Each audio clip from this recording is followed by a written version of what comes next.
Sean todos y todas bienvenidos al conversatorio de trabajo social, diversidad y enfoque de derechos. Un desafío para el ejercicio profesional. Sesión 2. Implementación del programa Abriendo Caminos. Un análisis desde la intervención social, organizado por la Escuela de Humanidades. Expone Francisca Hidalgo y la acompaña como moderadora María Fernanda Herrera, académica de la Escuela de Humanidades Universidad UNIAC. Al finalizar la ponencia, se estará realizando la ronda de preguntas, por lo que les recomendamos escribirlas al chat de Facebook y en el caso de Zoom, dirigirlas a los moderadores usando la opción privada del chat. También pueden usar la opción de alzar la mano para habilitar su micrófono y puedan hablar con los expositores. Queda con ustedes Fernanda Herrera. Bienvenidas y bienvenidos a este nuevo conversatorio. Hoy tenemos a una invitada muy especial. Ella es Francisca Hidalgo, ella es socióloga y licenciada en Trabajo Social de la Universidad Alberto Hurtado y también es directora de la organización En Marcha.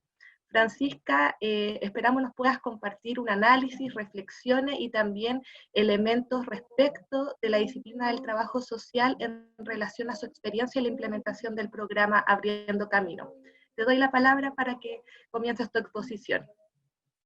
Hola a todos, gracias por la invitación primero, gracias María Fernanda y a UNIAC también por invitarme a contar un poco de la experiencia de trabajo que nosotros tenemos en la temática de niños y niñas con familiares privados de libertad. Primero, a mí me gustaría partir como contextualizando un poco sobre las vivencias, contarle un poco también sobre quiénes somos nosotros. Yo trabajo en una ONG, llevamos ya 13 años trabajando en la promoción y protección de derechos de niños, niñas y adolescentes, y 11 años específicamente el tema de niños y niñas con familiares privados de libertad. Trabajamos en la región metropolitana y desde este año también partimos en la sexta región. Entonces ya llevamos 11 años trabajando este tema y además somos parte de una red internacional que trabaja también en 9 países de América Latina y el Caribe sobre este mismo tema. Entonces, de alguna manera, lo que podemos generar de conversación ahora y reflexión sobre el tema, ojalá pudiéramos cruzarlo como que está pasando en la realidad de América Latina y también la realidad particular de nuestro país. Ya, voy a... Bueno, la primera foto de la presentación para nosotros es relevante porque un poco siempre decimos que lo que a nosotros nos gusta contar no es solo lo que nosotros hemos podido analizar desde el ser adulto, sino también muchos de nuestros procesos de intervención, y en general tratamos que todos, los niños y las niñas puedan participar con voz y que sea una participación incidente también. Varios de los procesos que desarrollamos primero parten obviamente con procesos de participación más internos, pero después se busca que algunos niños, algunas niñas que así lo quieran, puedan participar ya sea como voceros de estos temas o generando espacios de diálogo que surjan desde sus propias preocupaciones e intereses. Entonces, de alguna manera, esta primera lámina que muestra ahí a uno de los chicos con los que trabajamos, con sus ojos, quiere decir que esta presentación también está cruzada por lo que ellos y ellas nos han dicho. Entonces eso también es relevante. No solamente es como la experiencia de una ONG que ejecuta, sino que también en cómo esto ha sido dialogado y pensado y reflexionado desde la voz de los niños y las niñas. Bueno, lo primero es como preguntarnos, ¿qué sabemos de los niños y las niñas y adolescentes que tienen algún familiar o algún adulto significativo privado de libertad? Un adulto significativo no solamente es padre o madre, ¿ya? Hay que ver que si bien en nuestro país la mayoría de los privados hombres, y así en América Latina, hoy día el fenómeno de las mujeres privadas de libertad ha ido en aumento. Y también hay niños que viven en familias que son mucho más amplias, entonces viven con las abuelas, los abuelos, o el tío, el primo, el hermano, y la privación de libertad de cualquier uno de estos integrantes significa que puede afectar la vida de los niños de alguna manera, ¿ya? Entonces, por eso no decimos padre o madre, sino que hablamos de algún adulto que sea significativo para la vida de estos chicos, chicas o adolescentes con los que estamos trabajando. Otra cosa también importante que si bien este tema llevamos, no sé, 11 años nosotros trabajando, en Chile se lleva más de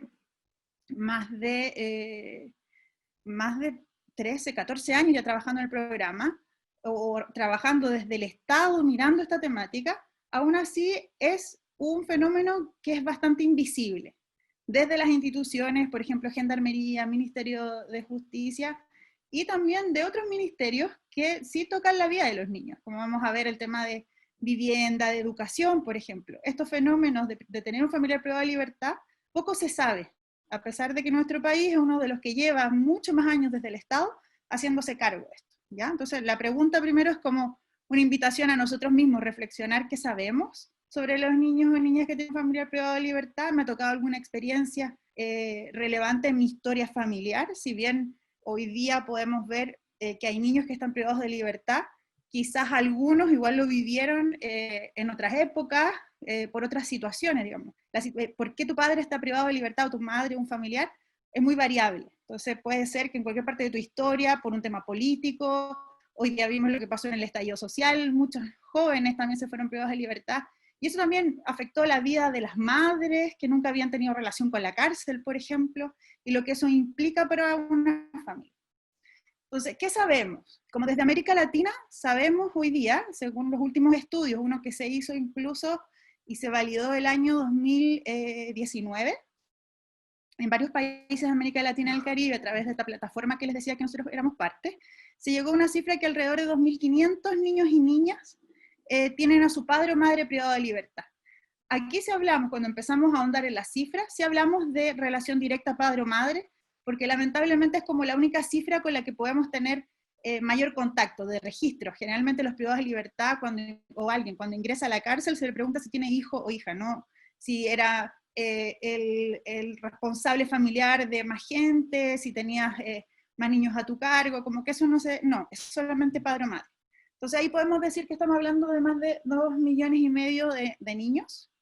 También sabemos que es una realidad creciente y eso lo podemos ver según las cifras y las políticas que hemos tenido en nuestro país sobre encarcelamiento masivo. En realidad, si vemos casos como Brasil, México, Colombia, el tema principalmente México, Colombia, el tema de microtráfico, las políticas de encarcelamiento que han tenido los últimos gobiernos, los países de América del Sur también, han tendido a criminalizar muchos más grupos y a que la respuesta inmediata sea el encarcelamiento. O sea, incluso el caso de Chile, por ejemplo, en el último tiempo se ha cortado mucho más la inversión en prevención en temas de adolescentes y se ha aumentado, y datos podemos ver desde el estallido social, de nuevo, como referencia, digamos, a que se ha aumentado el encarcelamiento de adolescentes o jóvenes en cierto rango etario. Entonces vemos que hay que tiende a ser un tema que vemos que los niños y las niñas siguen aumentando. El tema de los delitos de droga, podemos ver además que comienzan a haber muchas más redes involucradas de mujeres, por ende los niños y las niñas sí aumentan como quienes se ven afectados por este fenómeno. Bueno, otra cosa que sí sabemos, que los niños y las niñas viven en ambientes ya de alto riesgo, o sea, antes de que su madre o su padre o su familiar caiga privado de libertad, ellos ya han vivido en sectores de riesgo, y eso, no sé si se acuerdan la frase que se hizo bastante famosa de la hermana Nelly, cuando llegó el Papa a Chile y fue a visitar la cárcel de mujeres y dijo, en Chile se encarcela la pobreza. En el fondo yo creo que algo que todos sabemos, que la mayoría de los que están privados de libertad hoy día son personas que viven en contextos de alto riesgo. Incluso un estudio hace unos años dijo que más de la mitad de los privados de libertad habían pasado por el Sename, por ejemplo, o sea, venían de contextos de violencia, de abandono reiterado. Son niños y niñas también que de alguna manera sus historias están marcadas por múltiples vulneraciones de derechos, llegan a la cárcel y por ende de alguna manera sus hijos, sus hijas también vienen de estos contextos de violencia, de abandono, de pobreza, etc. Bueno, algunos de los problemas que enfrentan existen desde antes del encarcelamiento, obviamente como lo que decíamos la pobreza, por ejemplo, porque sabemos que una de las cosas que trae la privación de libertad es el empobrecimiento familiar, porque generalmente quien cometía la actividad delictiva era quien aportaba mayores ingresos. Entonces, al irse privado de libertad, disminuye los ingresos familiares, pero aún así estos niños ya vivían en contextos de pobreza muchas veces. Entonces, ahí es importante ir viendo qué fenómeno o qué problemática particular se viene del fenómeno de tener un familiar privado de libertad y qué cosas ya estaban mucho más, ya estaban instaladas antes en el grupo familiar. ¿Ya? Los efectos sobre los niños y niñas son muchos, son variables, y eso depende de cada uno, de cada contexto en el que estén. Pero sí podemos decir que vemos cambios emocionales y de conducta que son evidentes. O sea, para un niño que allanen su casa, por ejemplo, no, eso puede, y que la allanen en la noche, generalmente los allanamientos de drogas son en la noche, y llegan con mucho ruido, mucha policía, y sin protocolos de contención, por ejemplo, para los niños y las niñas. Entonces podemos ver que obviamente esa violencia a la que son sometidos en un allanamiento les genera cambios conductuales, cambios emocionales, se vuelven mucho más sensibles ante todo, generan más miedos a ciertos ruidos, o a quedarse solos, a dormir solos, etc. Y así también el ver, por ejemplo, que de un día para otro no está tu mamá en la casa, obviamente se afecta la relación con el colegio. Entonces sí hay muchos efectos en la conducta y la emoción. Hay un estudio que se hizo en Estados Unidos que dice que, por ejemplo, cuando el padre es el que se va privado de libertad, los cambios conductuales de los niños y de los jóvenes son mucho más hacia afuera. Tienden hacia actos de violencia que se manifiestan en que se vuelven más agresivos, comienzan a tener conflictos con sus pares o en el colegio, comienzan también a caer en conductas de riesgo, consumo problemático de drogas o alcohol. Y cuando es la madre, por ejemplo, la que se va privada de libertad, las problemáticas son mucho más hacia adentro, más emocionales, que generan problemas más a nivel de depresiones, trastornos alimenticios, y afecta también el rendimiento escolar. De hecho, hay otro estudio que señala que, por ejemplo, que los niños que tienen un familiar privado de libertad repiten mucho más que los niños que no lo tienen, o incluso a los niños que han perdido a algún padre por muerte. O sea que los efectos de la privación de libertad tendrían efectos mucho más dañinos y duraderos en la vida de un niño. ¿Y por qué ahí? Porque están sometidos a fuerte estigmatización. Y esa es la variable. Cuando a ti se te muere algún familiar que es significativo y lo pierdes, vives un duelo, que también tiende a ser también personal, familiar, pero hay contención de la sociedad incluso, ¿verdad? Es como, no tiene a su papá un niño, no tiene a su mamá. Pero cuando es tu padre o tu madre el que se va privado de libertad, los niños sufren esa estigmatización porque no hay contención. Es como, no es que se fue porque fue de viaje, fue a trabajar, sino que ahí hay un juicio social que es muy fuerte. Y ahí por eso también está importante mencionar que si sabemos la estigmatización fuerte que sufren, viven cambios de domicilio algunos y fragmentación de los grupos familiares, sobre todo cuando es la mujer. Sabemos que en sectores empobrecidos el jefe de familia en general son las mujeres. Entonces ahí podemos ver que al irse la madre, cuando hay un padre ausente, por ejemplo, los niños, si son muchos, deben repartirse en casa, familia, y eso implica ciertos cambios. El empobrecimiento que lo hablábamos, y claramente el impacto de la salud mental, que es una de las problemáticas más significativas de la vida de los niños y las niñas, y que hoy día el sistema de salud sabemos que no tiene muchas respuestas desde la salud mental en general, pero mucho menos para problemáticas de salud mental tan específicas, como es poder llegar a descubrir cuáles son las variables que afectaron por esto de tener un familiar privado de libertad. Y lo último que es significativo es que los niños no tienen una sola vivencia, y que las respuestas que tenemos que dar desde la intervención tienen que ser múltiples y de alguna manera personalizadas.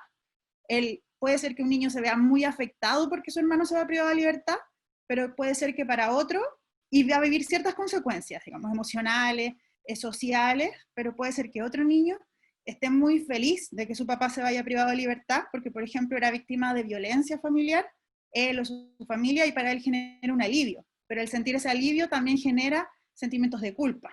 Es mi padre, entonces ¿cómo yo voy a querer que se vaya privado de libertad?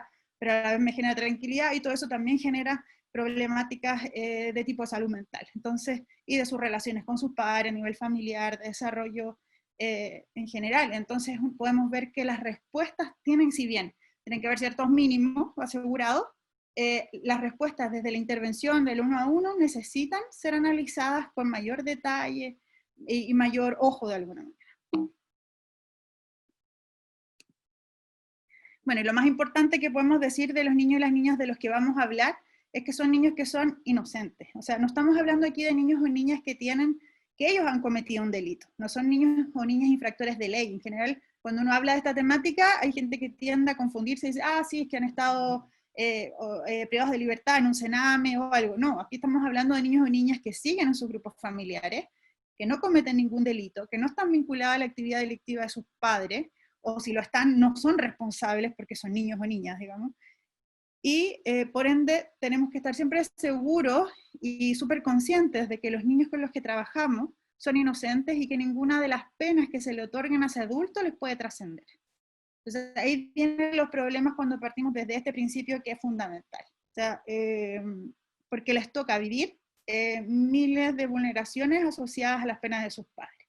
O sea, los juicios sociales, su relación con la cárcel, por ejemplo, eso es súper fuerte. El sistema penitenciario no tiene necesariamente todas las condiciones, los protocolos para poder recibir a los niños en los centros penales. Hay que pensar que las cárceles están construidas por hombres para hombres, incluso para las mujeres son espacios hoy día que no están pensados para la realidad de mujeres, mujeres con hijos, entonces mucho menos para niños, para que los niños vayan de visita siquiera. Entonces, esas son algunas de las cosas importantes de considerar también. Nosotros decimos que es importante trabajar con los niños que tienen familiares privados de libertad. Si bien ese es el concepto como el fenómeno, se dice niños y niñas con familiares privados de libertad, o con adultos significativos privados de libertad, los niños y las niñas que están vinculadas a esta temática pasan por todo un trayecto en el que sufren distintas vulneraciones. Desde la detención específicamente, con lo que yo decía, allanamientos o detenciones infraganti, porque si bien pueden estar al lado de un adulto, no existen hoy día el protocolo de las policías, de ninguna, ni de la PDI ni de Carabineros, para poder realizar ya sea allanamientos o detenciones que miren a los niños y a las niñas, que son acompañantes, ¿ya? No infractores de ley. Después tenemos todo el proceso del juicio, que también es sumamente complejo, porque hay que pensar que los niños y las niñas muchas veces no participan de los procesos judiciales, porque las familias no quieren o porque los tribunales no tienen un lenguaje acorde a poder explicarle lo que está ocurriendo. Entonces, si ya ni siquiera los adultos muchas veces entienden sobre las causas de su familiar, de qué pasa, dónde van, y el proceso de estar en prisión preventiva es súper complejo para muchos, sobre todo quienes lo viven por primera vez, para los niños y las niñas es mucho más difícil. O sea, no comprenden los términos, nunca nadie se acerca a decirles cómo se sienten. Muchos dicen que a ellos les gustaría poder en el juicio, cuando ya se les da la sentencia a sus padres, poder despedirse, por ejemplo. Porque para ellos es como una nube, no entienden entre que los detienen y después como, están en la cárcel. O si volvieron, por ejemplo, mientras se investigaba y después tienen que ir a cumplir la condena, también es como, ya, pero ¿en qué momento? ¿Qué les dijo? ¿Por qué? ¿Por cuánto tiempo? Entonces tienden a todo este proceso a ser súper invisibles los niños y las niñas. Entonces ellos no figuran en ningún espacio. Entonces muchos de ellos dicen, al menos me gustaría haberme despedido, porque para algunos va a ser la última vez que lo ven por un buen largo periodo de tiempo, o para otros va a ser igual, un cambio en la dinámica de la relación que se tenía. Después viene el encarcelamiento, que ya es como lo más rudo en el fondo, que es cuando ya tu papá, tu mamá está presa, tu hermano, tu familiar está privado de libertad, y cómo tienes que empezar a relacionarte con el sistema penitenciario, ir a las cárceles, las visitas, los días de visita, las largas filas que hay. Hay que pensar que hay gente que las visitas parten a las 9 de la mañana, y hay familias que ya llegan a las 5 de la mañana a hacer fila. Desde el 19 de abril de este año, las visitas están suspendidas en los centros penitenciarios a raíz de la pandemia. Ya fue una de las medidas que se tomó, que decidieron los mismos privados de libertad y el sistema penitenciario, terminar con las visitas para prevenir los contagios. Entonces pensemos que hay niños que desde abril no pueden visitar a su familiar. Si bien algunos acceden a las videollamadas, porque se implementó todo un piloto de videollamadas y eso, obviamente no es lo mismo que el contacto físico. Entonces, todo esto surge a raíz de que tu familiar está privado de libertad. Y después viene el retorno a casa, que es la liberación, ya cuando tú ya vuelve tu familiar y llega a la casa. Y cuando este proceso no ha sido acompañado en este de regreso a casa, también hay un montón de complicaciones en la dinámica de vida de los niños. Antes también vivieron problemas en el colegio y todo, pero cuando el familiar vuelve, muchas veces vuelve una persona que no necesariamente es quien tú te imaginaste que era. Algunos, sobre todo en los más adolescentes, y que han estado largo rato ausente de su familiar, tienden a idealizar. Para bien o para mal, es como, no, mi papá era el mejor, por ejemplo. Muchos de ustedes, mi papá era el mejor, mi mamá me reta, porque es la que te pone límites en la casa también. Y de repente llega un hombre que ha estado 10 años privado de libertad, y la cárcel es súper dura. Entonces, te cambia absolutamente tus formas de relacionarte, tu estado ante todo. O sea, los hombres salen a la defensiva, salen sin conocer mucho de la calle. O sea, la calle cambia en 10 años mucho. Nosotros teníamos familiares que tomábamos al principio, padres que salían de la cárcel y no sabían que había cambiado, por ejemplo, el sistema del Transantiago, no sabían cómo ocuparlo. Pierden las calles, entonces generalmente se fijan en todo lo que cambió. Llegan a la casa, además pensemos que vivimos una sociedad muy machista, que el hombre llega a la casa y ve que perdió su espacio.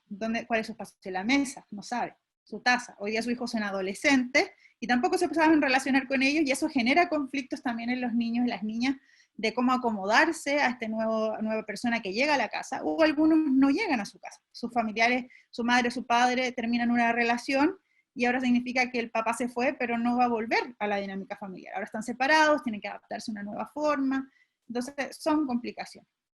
Entonces durante todo este trayecto se van presentando distintas complicaciones, y donde la mayoría de los niños y las niñas son invisibles también porque su grupo familiar genera ciertos como aprehensiones. Tienden a decir, yo no le quiero contar porque si le cuento le va a hacer peor, le va a hacer más daño. Yo prefiero que no sepa. Pero los adultos no nos damos cuenta de que los niños y las niñas están súper pendientes de lo que está pasando. Y obviamente si se va alguien que tú quieres saber más. Entonces ahí nos faltan los niños y las niñas que te dicen, yo escuchaba detrás de las puertas, me metí al teléfono para ver que las conversaciones de WhatsApp, yo sé todo si yo ya me doy cuenta. Y hay papás que inventan o mamás que inventan cosas de, no está en la cárcel, está trabajando. Entonces los niños dicen, pero si yo iba a la cárcel, yo sé que iba a la cárcel. Pero tampoco me dicen, si yo le digo a mi mamá que sé, ella se va a poner más triste. Entonces empieza un círculo de protección que es bien vicioso y que genera daños para todos lados. La madre no cuenta porque va a dañar y el niño se hace el que no sabe para no dañar. Y en este transitar, nosotros hace algunos años tuvimos una experiencia de trabajo comunitario en Panamá, donde trabajamos específicamente en una localidad que era no urbana, cerca de la playa, donde el último tiempo las familiares, las mujeres de sector y varias familias, como empezó el turismo, empezó a llegar mucho el tema de la droga. Entonces muchos niños se fueron muchos familiares empezaron a ver tema del tráfico como una oportunidad laboral, en el fondo, y de subsistencia familiar. Entonces empezamos a ver que había otra parte en esta línea, en este trayecto, que no iba solo de la detención, sino que iba desde antes de la detención, que tenía que ver principalmente con los delitos de droga.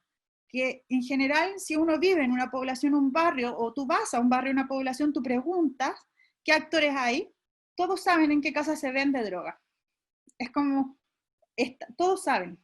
Entonces, empezamos a ver que los niños empezaban a ser estigmatizados desde ese punto. Entonces, cuando empezamos a hablar y a entrevistar a varios adolescentes, sobre todo, te decían que cuando ellos eran chicos no tenían amigos, y que nadie quería ir a sus casas, y que ellos querían hacer, no sé, una pijamada, una fiesta, algo, y nadie iba, y que ellos no entendían por qué nadie iba a sus cumpleaños, que se sentían solos, que por qué no los invitaban tampoco a las casas de otros adolescentes, otros niños en esa época.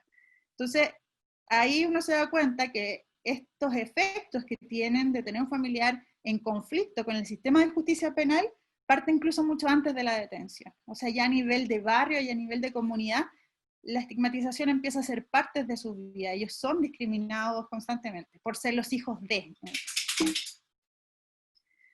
Bueno, ante todo esto, y en Chile, ¿cómo qué pasa? ¿Qué sabemos? Que hay pocos y nulos registros sobre cuántos son los niños y las niñas, ¿ya? No hay, los registros de gendarmería son muy vagos en ese sentido. Se pregunta, ¿tiene hijos? Sí, pero pueden ser varios de esos mayores de 18, no tenemos un registro tan específico. Una cosa importante, bueno, los juicios también, por ejemplo, los juicios que se hacen, juicios penales, tampoco los jueces tampoco preguntan a la persona, hombre o mujer, si es jefe de familia y cuántos niños tiene a su cargo. Por ejemplo, esa podría ser una manera de poder saber cuántos son también, pero no se hace registro de eso. Como que en general los tribunales tienen la clasificación de niños que son infractores de ley o niños que han sufrido violencia, algún tipo de violencia o vulneración, pero el tener un familiar privado de libertad no califica ninguna de las dos, entonces quedan sin registro. Bueno, otra cosa importante de señalar es que nuestro país es el único en América Latina y el Caribe que tiene un programa desde el Estado que reconoce a los niños con adultos significativos privados de libertad como sujetos de especial atención que requieren ser parte de un programa, una política de Estado. Sabemos también que hay escasa articulación, porque el programa, la respuesta del Estado viene desde el Ministerio de Desarrollo Social, pero el sistema de justicia, y particularmente Gendarmería, no dialogan entre ellos. Entonces, producen descoordinaciones para saber cuántos niños son, dónde están los privados de libertad, en qué comunas, dónde viven, cómo podemos llegar a sus hijos, qué pasa para poder ingresar nosotros a trabajar, por ejemplo, al sistema penitenciario para poder trabajar cuando ya el padre o la madre retornan a la casa, poder preparar esos retornos. A veces se hace compleja esa relación porque estos ministerios no están articulados, y ni hablar al Ministerio de Educación, o de Salud, súper alejados de lo que es esta política pública, y para ellos hoy día es invisible lo que pasa a los niños en los colegios. Y podemos ver que muchos de los niños que trabajamos se afecta, el efecto principal está también por su relación con el sistema educacional. Tenemos niños que cuando tomamos el programa, me acuerdo que había ciertas escuelas que te decían, si este niño el año pasado repitió porque faltaba mucho. Yo decía, ya, pero ¿qué día faltaba? Los jueves, todos los jueves. Y no trataste de ahondar qué pasó que faltaba todos los jueves.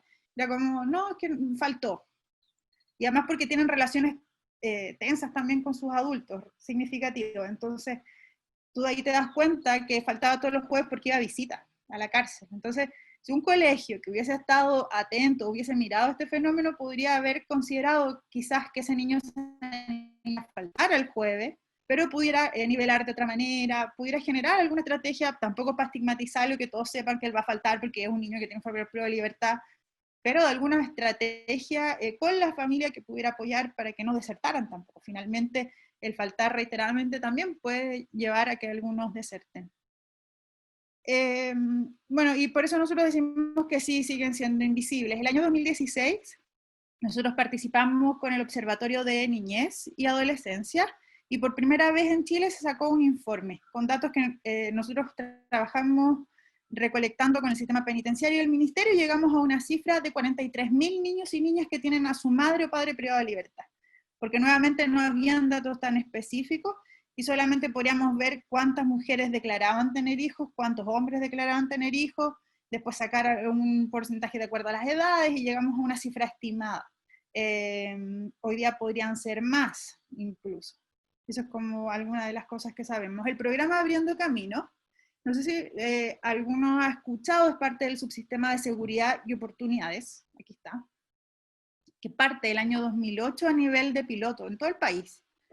Es significativo esto porque es un programa que está en el Ministerio de Desarrollo Social, no tiene que ver con, no son de los programas Sename, no tienen relación con justicia, por ende tiene otro enfoque, ya está desde las bases técnicas determinado que es un programa enfoque de derecho.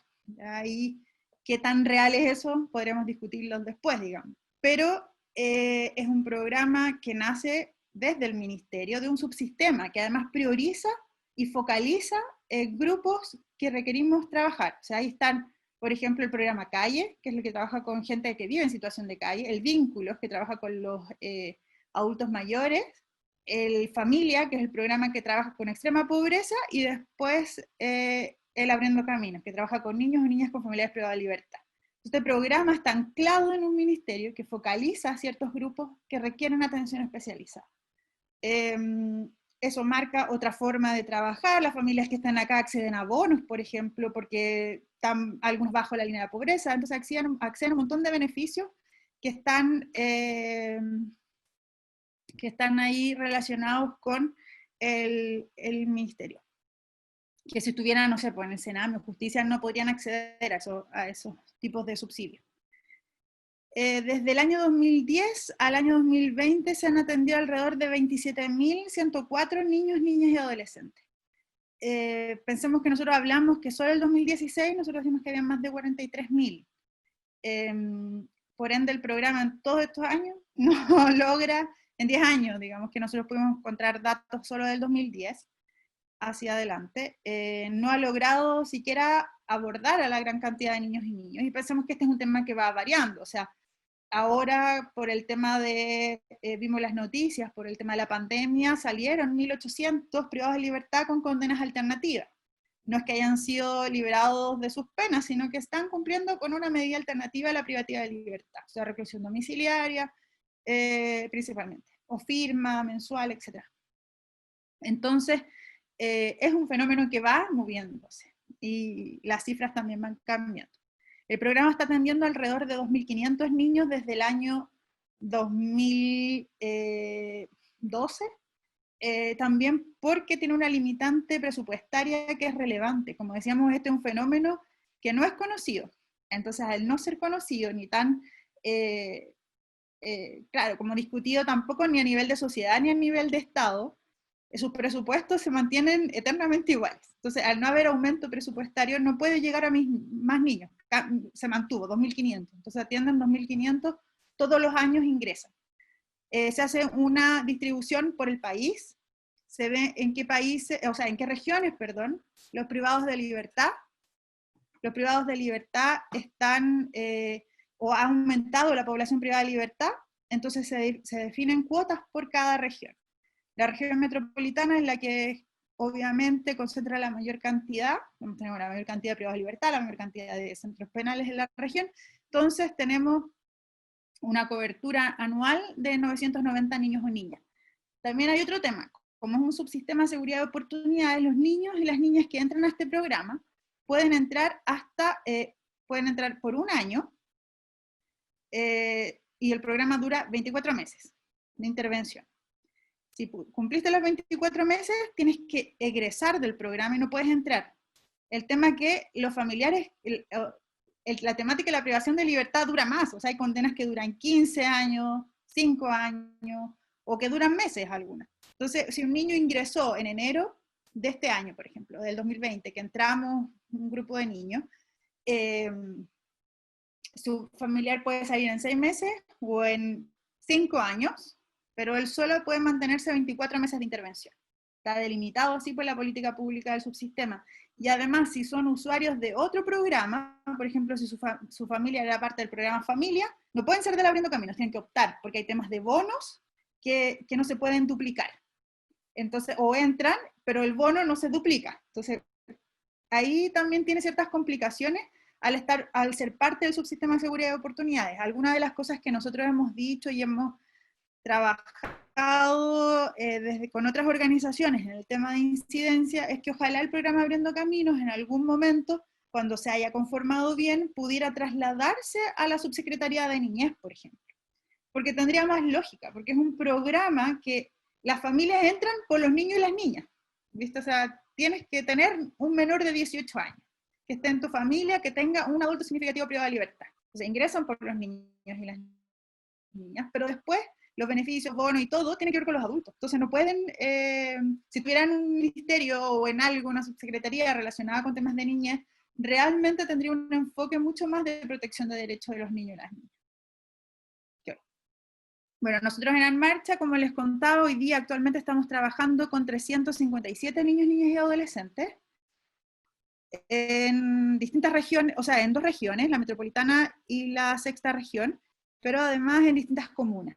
Porque además cada región, como yo les decía, le dan cupo por región y después se divide también por comuna, de acuerdo a donde supuestamente declaran vivir más privados de libertad. Entonces también eso determina los cupos, no sé, por ejemplo, Maipú y Padre Hurtado pueden tener un cupo de 80 niños y está delimitado por 80 niños y niñas que pueden ingresar, pero no sé, Santiago, Estación Central y Lo Prado se juntan comunas porque supuestamente tienen menos privados de libertad y tienen un cupo de 70, entonces tienes que ingresar los cupos y comienza igual el trabajo durante cada año, y duran 24 meses, como yo les decía.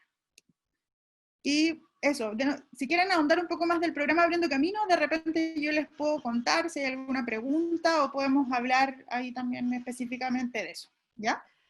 Gracias, Francisca, por tu presentación. Decirle a todas las personas que nos están viendo en este momento por Facebook Live y también acá que están conectados en este momento, que pueden empezar a escribir. Si desean también pueden levantar la mano para realizar una pregunta.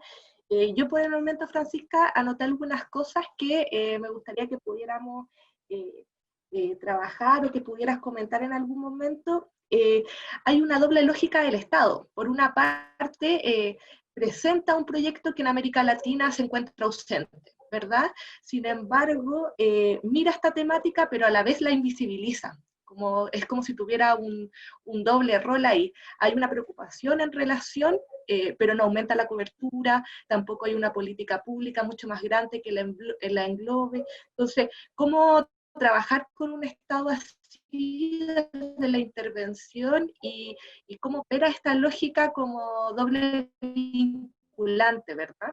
Y lo otro es si su experiencia en América Latina, como participando ustedes como institución, ha inspirado, o hay otras formas de trabajo que tenga América Latina que no sean necesariamente con un programa específico, cómo ellos lo abordan. Esas preguntas por el momento tengo yo, mientras los estudiantes se animan ahí a hacer preguntas.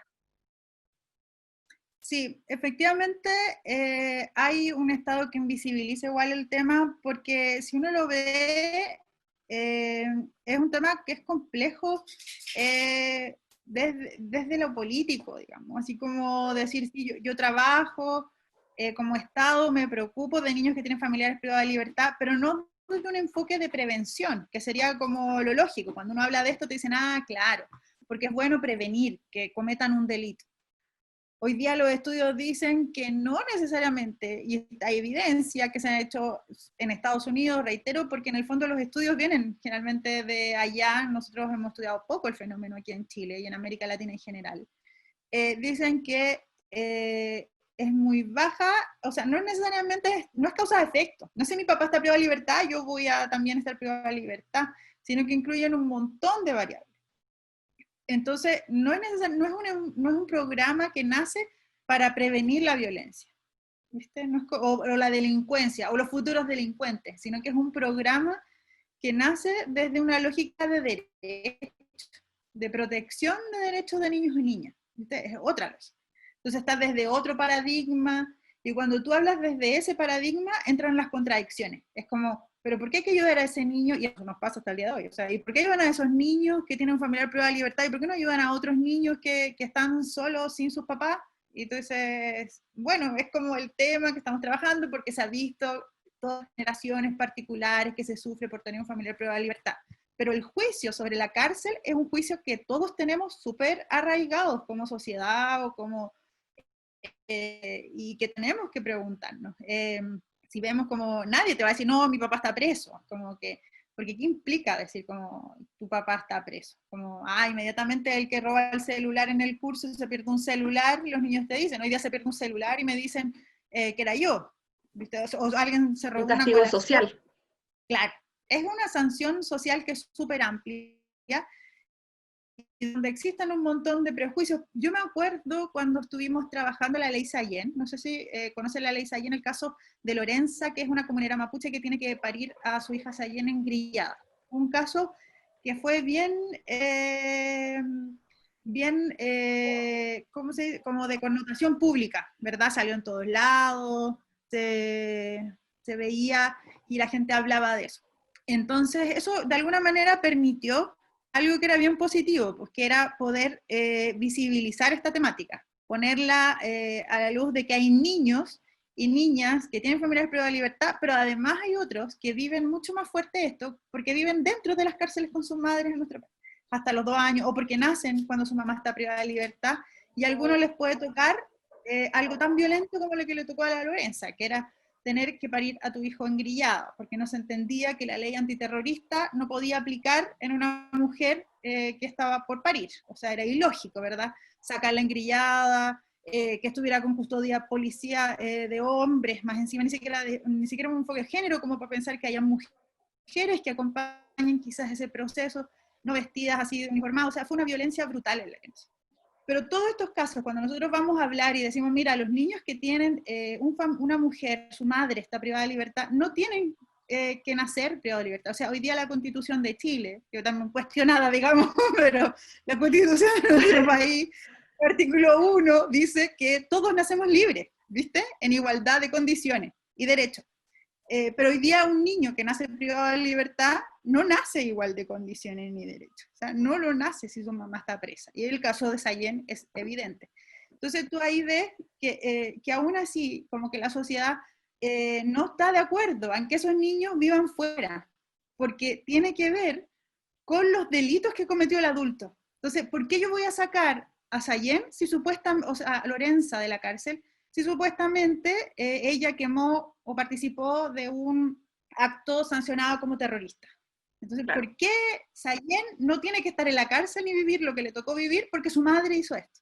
Entonces, porque cuando vemos que la mayoría de los delitos que cometen las mujeres son de droga y son de baja connotación, o sea, las mujeres no es que sea el Pablo Escobar, estamos hablando de mujeres que trafican a baja escala en sus hogares, porque lamentablemente hoy día es una opción laboral para muchas que es compatible con la crianza. Te pagan bien, trabajas desde tu casa, cuidas a tus hijos, cuando eres sostenedor y única de la familia. Entonces, cuando tú planteas incluso a nivel de políticos, así como miren, la ley Sayen quiere que ningún niño esté en la cárcel, ningún niño viva las consecuencias, dicen, pues que yo no los puedo sacar, porque su mamá traficó, está por la ley 20.000. Porque su mamá, no sé, cometió un delito. Entonces tú te das cuenta que está súper difícil trabajar estos temas, y por eso el gobierno tampoco muestra como que esto es un programa que nos interesa invertir. Es como, ¿por qué te interesa invertir? Porque te juntas con un montón de prejuicios, porque está y nadie sabe cómo llegó, porque también seamos honestos, nosotros hemos tratado de buscar en qué momento, porque el año 2008 Chile decide generar un programa que no hay en América Latina y el Caribe. ¿Qué pasó? Ahí, Llegó este programa. y ahí la lógica cultural de darle prioridad al encarcelamiento también lo trabaja la Fundación Leasur. Hay varias que trabajan en relación a esta priorización, el abuso también de las sanciones. Y tenemos una pregunta de Luz Barriga. Y Luz nos dice que es una presentación muy interesante, que ella trabajó hace años en un Abriendo Camino, y quiere preguntar acerca del secreto de la familia de las personas que están privadas de libertad, que están privadas de libertad durante la condena. A veces la misma familia no lo aborda y lo trata desde el secreto, generando una retraumatización al niño que en este proceso debe asumir lo que está ocurriendo en la familia. En el fondo, el secreto respecto de dónde está esta figura y las fantasías que se pueden generar respecto de esta persona, sobre todo sabiendo que hay un entorno también que lo sabe, que hay un proceso también de estigmatización. Sí, justamente como ella dice, nosotros ese fenómeno le llamamos el secreto familiar, que es como se instala en la familia a raíz de que alguien cae privado de libertad, un secreto que es igual un secreto a voces, digamos, es como lo que yo decía antes, igual todos saben y el niño sabe y la madre sabe, pero nadie habla por el miedo a dañar al otro. Nosotros ahí hemos visto historias insólitas, o sea, niños que las familias le inventan, por ejemplo, porque hay niños que van a la cárcel igual, estando su familia en prueba de libertad.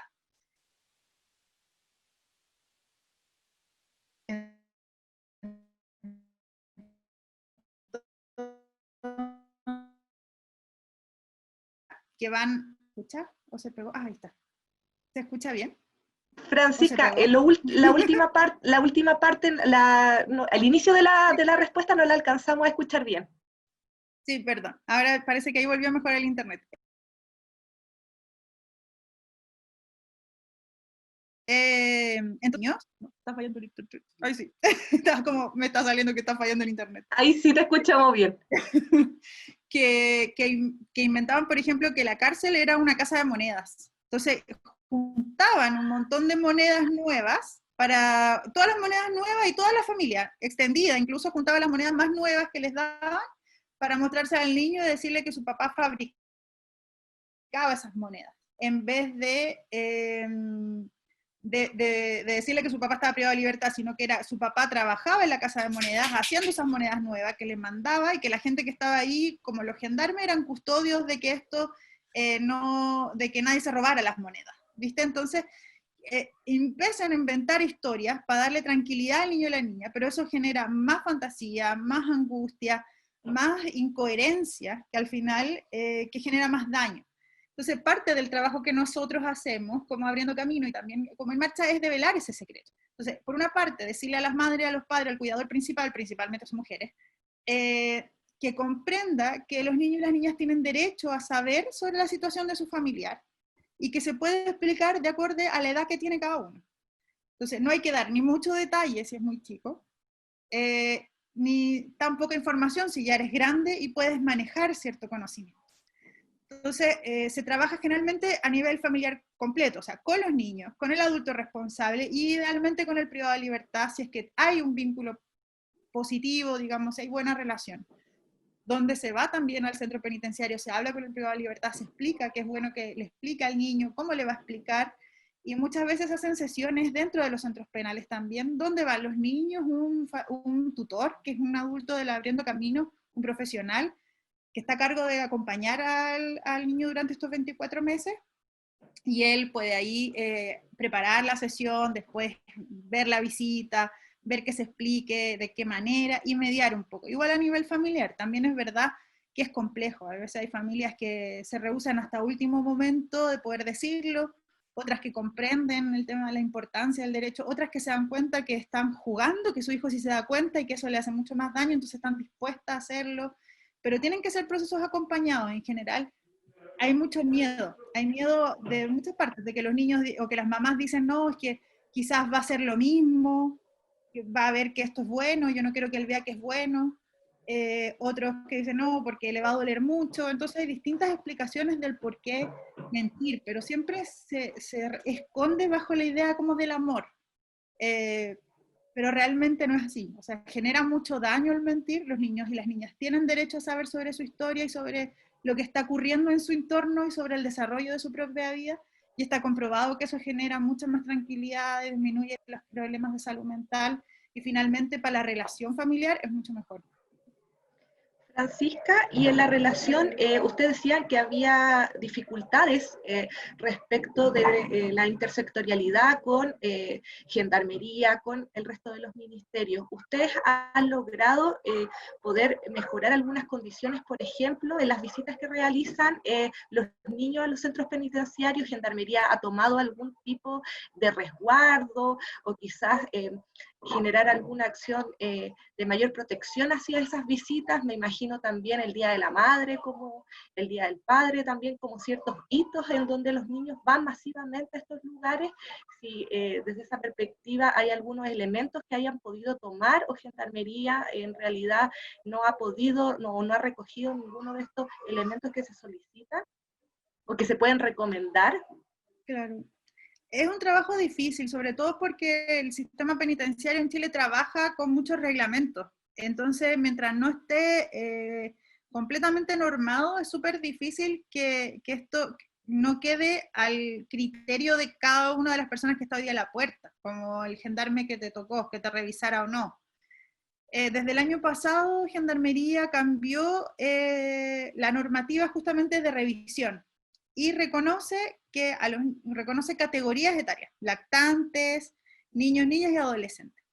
Y ahí, por primera vez, eso de alguna manera es positivo, porque los muestra en un reglamento, pero no especifica en ese mismo reglamento de qué manera los niños deben o no deben ser revisados. Dice, en general, ninguna persona debe ser revisada con métodos invasivos, denigrantes, etc. Pero hoy día igual eso no está especificado así por, ya, lactantes, ¿qué vamos a hacer? Hoy día les sacan los pañales, las mamás tienen que llevar varios pañales para cambiarles, los revisan en un espacio que no necesariamente cumple las condiciones ni higiénicas ni de bienestar, o sea, son frías, feas, espacios relativamente, no sé, antiguos. Pensemos en la expenitenciaría, una cárcel de 1800, que no tiene la infraestructura siquiera. Entonces, claro, nos encontramos con que hay algunas mejoras en reconocerlo, también, no sé, hoy día Chile tiene un programa también de atención para niños que están hasta los 2 años en los centros penales. En Chile ningún niño que nace en una cárcel se va a morir de hambre, no es la misma realidad en otros países, como Guatemala, por ejemplo, donde la alimentación, la educación de los niños que tienen familiares que están con sus madres privadas de libertad en la cárcel, allá hasta los 4 años, no están garantizadas. En cambio en Chile si hay un programa, a las madres se les pasan pañales, comida, etcétera, tienen acceso a la salud. Hay un montón de deficiencias todavía, pero al menos hay un avance en esa línea. Y así, en el tema del enrolamiento, por ejemplo, toda persona que quiere ir a una cárcel tiene que hacer un procedimiento que se llama enrolarse, que es ir, inscribirse, mostrar su cédula y todo. Hasta hace como 3 años atrás, si no me equivoco, 3 o 4 años atrás, no existía el enrolamiento para los niños y las niñas. Era como optativo, depende, un centro sí lo hacía, otro no lo hacía. Entonces, era complejo, porque en el fondo yo podría ir con mis hijos a la cárcel, o podrían ser los hijos de cualquier persona, digamos, y podría llevar un adolescente de 15 años o un joven de 17 años y podía entrar conmigo sin tener necesariamente una relación, más que nada yo llegar y decir, sí, es mi hijo, son mis familiares, son mi hermano, no sé, y yo me hacía responsable. Entonces ahora no, ahora está normado, los niños tienen que enrolarse con un familiar que acredite su vínculo, o sea, que tiene que tener un certificado. Entonces, claro, hay avances, sí, que tienen que ver con el trabajo que han hecho varias instituciones también de poder visibilizar esta temática, pero claramente nos falta mucho todavía, porque cuando tú hablas de niñez, pensemos que Chile, y aquí metamos en el tema de derechos de los niños, es con Panamá los únicos países de América Latina y el Caribe que no tienen una política integral de derechos. Entonces no hay ningún marco que esté por sobre las instituciones que las obligue a hacerse cargo de la temática de los niños y las niñas. Entonces cuando tú vas con un sistema judicial y penitenciario que hablar de niños te dicen, eso no es tema mío, no tiene nada que ver conmigo, yo aquí velo por la seguridad y la reinserción. Entonces niños vayan a otro lado, como no es problema mío. Pero no es así, porque mientras hayan niños y niñas que se vinculan con las instituciones del Estado, el Estado tiene que velar por la protección y garantizar sus derechos. Pero hoy día no hay una política. En ese sentido, Francisca, con lo que tú decías, que como que estaba el programa como al medio ahí de todos estos ministerios y que ustedes sugieren poder movilizarlo hacia otro espacio, la ausencia de una ley integral hacia niños, niñas, de protección, también genera estas descoordinaciones precisamente. Genera Sí. que por como que los programas estén actuando de manera aislada y de alguna manera tengan dificultades de articulación.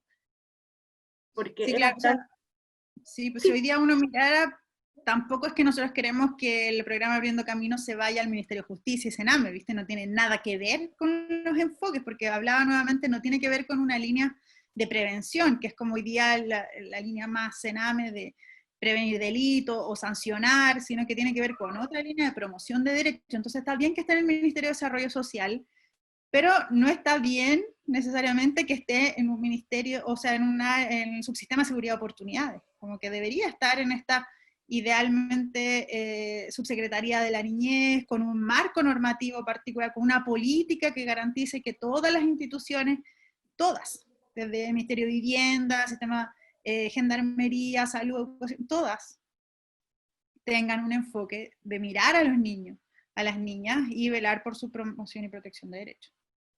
Entonces, claramente eso dificulta, y nos dificulta a nosotros también como sociedad civil, o como trabajadores sociales, ¿viste? O sea, ¿hasta qué punto es tu espacio de acción? ¿Hasta qué punto yo voy y le digo a un gendarme que está en la puerta, este es tu problema, ¿viste? Si tú estás hablando con un niño, no podías hablarle así, no puedes tener esa arma, porque es una arma gigante, pegándoles en la cabeza a todos los niños al entrar, porque justo tu altura te da la cola del arma, te da justo a la altura de los niños, ¿cachai? Entonces no podía estar ahí, no podía hablar así, como piensa, no hay baños para los mudadores, no sé, ¿cómo empiezas a cambiar eso cuando la preocupación de los niños no está? ¿Viste? Como no existe. Y los niños han estado y van a seguir estando en esos espacios, y aquí me quería tomar de un concepto que tú dijiste al inicio, que es la participación incidente. ¿Cómo ustedes han logrado, porque ustedes trabajan en distintos frentes, porque están en el domicilio, están con los adultos, están con el adulto privado de libertad y están con los niños?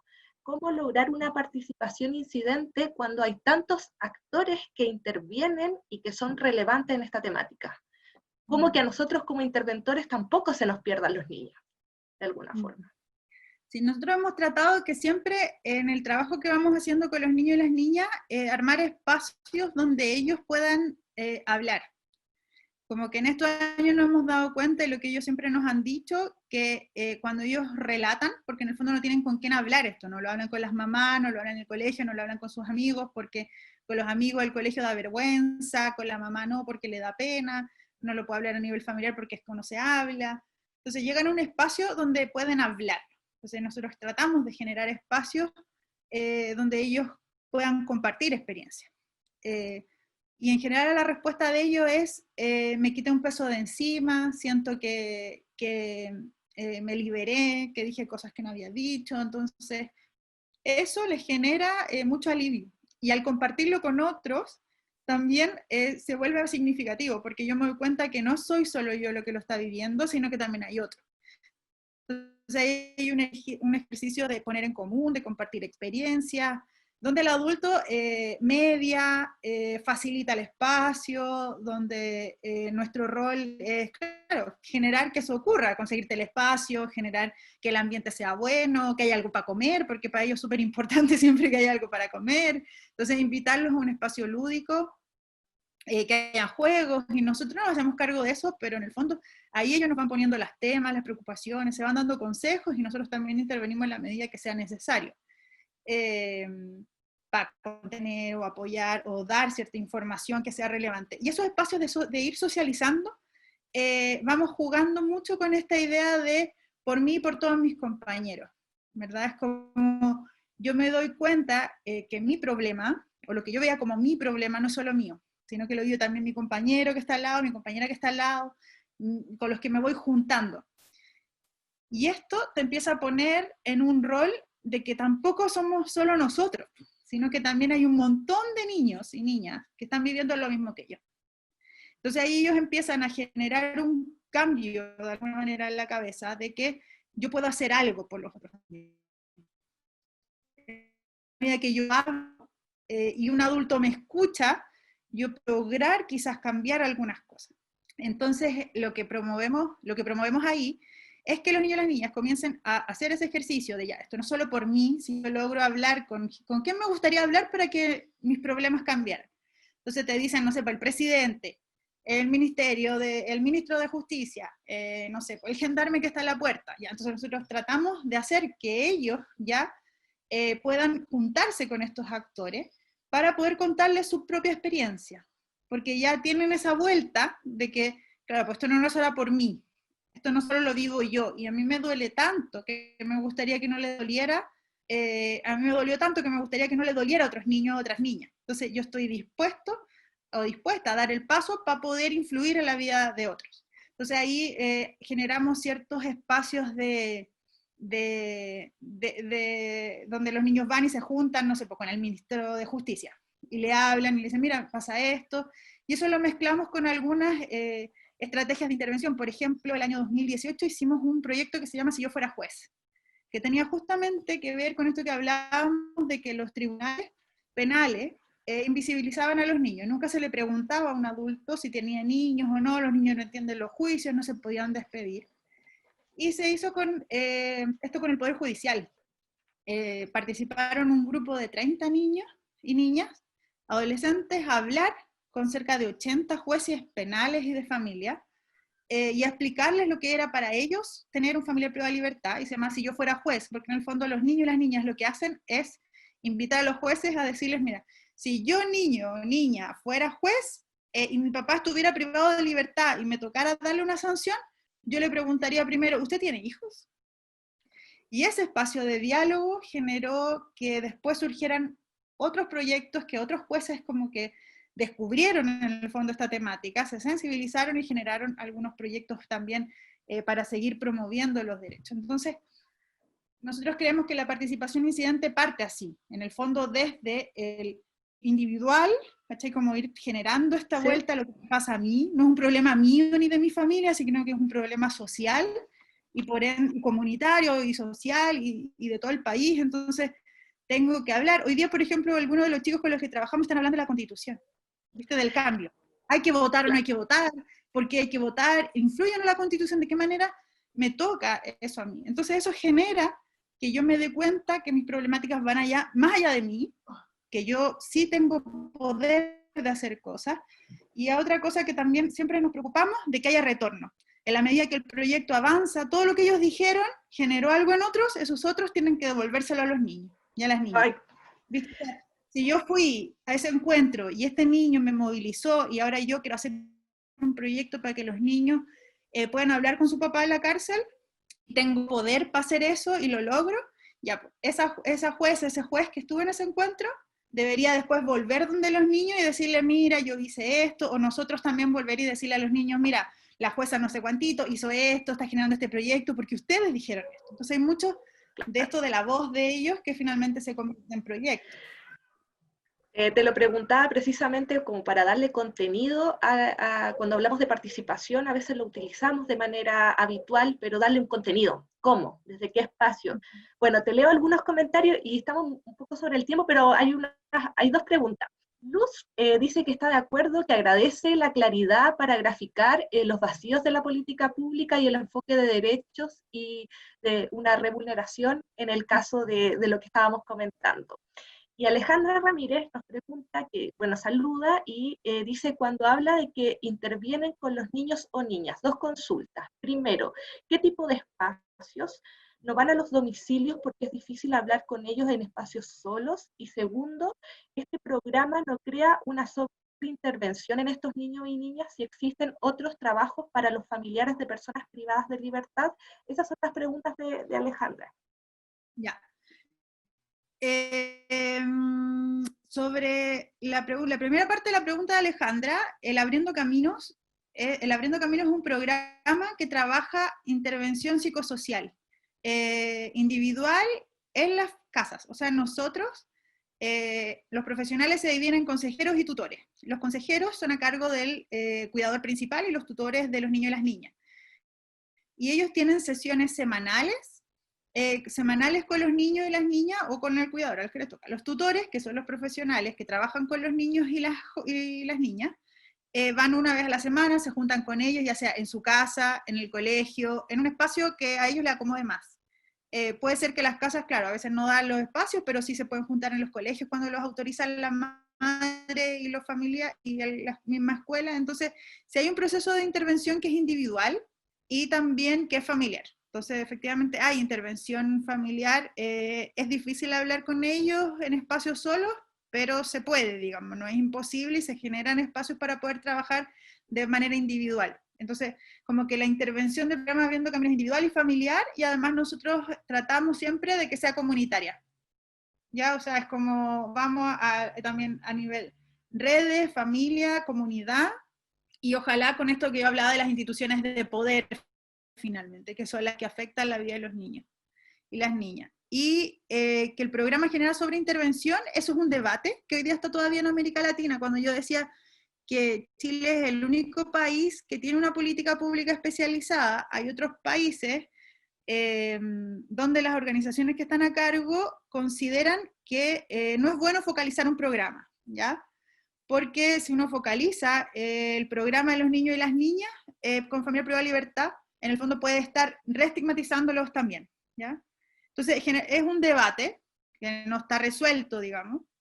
A nuestro modo de ver, es importante el que haya un programa especializado, porque lo que hemos visto es que si no se especializa, no ve la realidad, y no es capaz de acompañarlo. Entonces, posiblemente podríamos ser parte de otro programa, o estar profesionales especializados en este tema dentro de otros programas de intervención, que trabaje con niños o con niñas, pero hoy día no existe eso tampoco. Es como lo que yo decía con las policías, ¿viste? Si, por ejemplo, si algún profesional pudiera acompañar a las policías en los allanamientos, y ese profesional del área social pudiera ver si preocuparse de contener a la familia, contener a los niños, ¿dónde están los niños? Contener a los niños, ¿qué se va a hacer? ¿Dónde se van a llevar para que duerman esa noche? ¿O no? Hay un adulto que se haga cargo. Y ese profesional pudiera acompañar a la policía, posiblemente no necesitaríamos un programa especializado para eso, pero hoy día no existe. Entonces, ante eso, creemos que el tener un programa especializado nos da garantías de que podamos hacer visible la temática, que se pueda trabajar la temática profesionalmente y se puede generar conocimiento de esto, digamos. Si no, no se podría generar conocimiento si no hubiese especialización. Francisca, ya estamos sobre la hora. Ojalá que Alejandra, yo creo que la pregunta se respondió como a cabalidad. Francisca, personalmente y en nombre de UNIAC, de la Escuela de Trabajo Social, agradecemos tu exposición. Nos unimos también en este trabajo en relación a visibilizar la temática, también desde los espacios académicos y también desde nuestros estudiantes. La intención de poder que tú nos cuentes la experiencia, todas estas reflexiones, es precisamente porque queremos que existan más estudios, queremos que nuestros estudiantes también se vinculen con este programa, que piensen y repiensen también la temática desde distintas perspectivas y que también pueda generar un aporte de visibilidad en todo lo que tenga que ver con infancia y con los niños y niñas. En ese sentido, te agradecemos tu exposición, ha sido tremendamente clara, también nos deja con bastantes reflexiones y desafíos a nivel disciplinar en la materia, y también nos permite poder tener como un marco de referencia de lo que están haciendo ustedes y de su experiencia. Así que muchas gracias, Francisca, y bueno, a todos los que han estado escuchando esta presentación, va a quedar grabada también y la van a poder revisar con mayor atención después, y bueno, eso, que estén muy bien. Gracias. Sí, buenas noches. También le queremos agradecer de parte de UNIAC a todos y todas por la participación en el conversatorio de hoy. Y le queremos dar la gracia también a Francisca y a María Fernanda por el tema de hoy. También lo queremos invitar a estar atento a la página web de UNIAC para estar informado de los próximos talleres y conversatorios. Y también le queremos recordar, tal como lo dijo María Fernanda, si quieren ver de nuevo esta actividad, estará grabada en el Facebook y YouTube de la universidad. Tengan todos buenas noches y muchas gracias.